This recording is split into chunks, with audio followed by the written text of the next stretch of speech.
Mr. Sunius, I sentence you to 11 years maximum security prison. That's what I heard. But did I really hear what he said? 11 years. For what?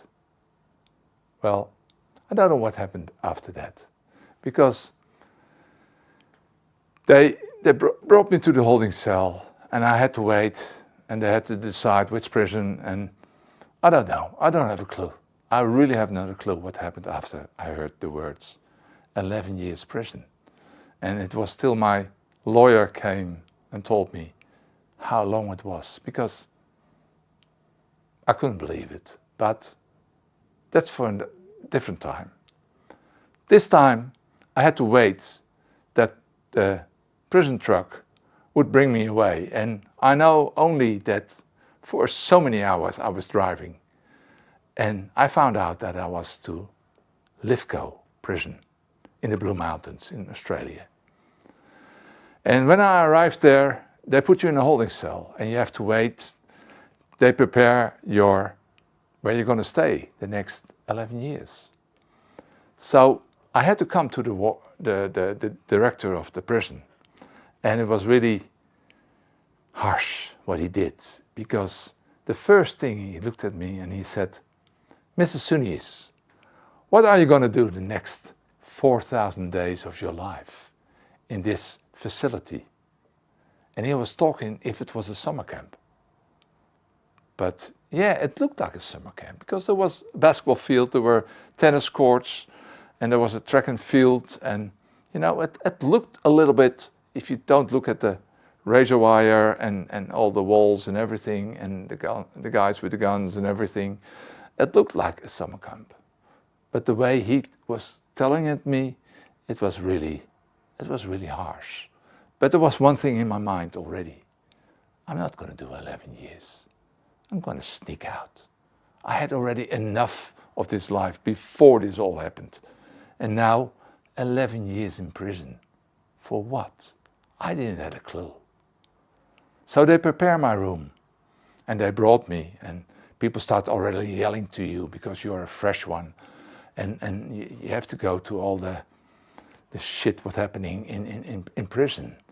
And then finally I'm sitting on my bed and thinking, what's next? 4,000 days. It was still going in my mind. 4,000 days. It's still 11 years, I know, but, And then, 1 hour later, it's a little bit quiet. There was a knock on the door. And that knock on the door was the post delivery. Because every time, on that same time, the post, if you have post, they deliver the post. And guess what? There it was. That little letter that changed everything. A letter from Holland, from my neighbor child, Baloo, 5 years old. And she's telling me, dear Frank, how are you at the moment? I hope we see each other soon, because I miss you. A lipstick kiss of me. Baloo, I miss you. That letter, that would change everything. That gave me motivation to start thinking differently. I snapped out straight away that I had enough. It gave me motivation to start fighting back to a system. I now know I could never win, but I could win a little bit. Because those 11 years became in the end 4 years and 3 months for the fight I started. And of course, every night I started to play tennis against Roger Federer in my fantasy. And I started to play basketball against Michael Jordan. And I played so hard every night in my cell that I was so tired. And then I fell asleep.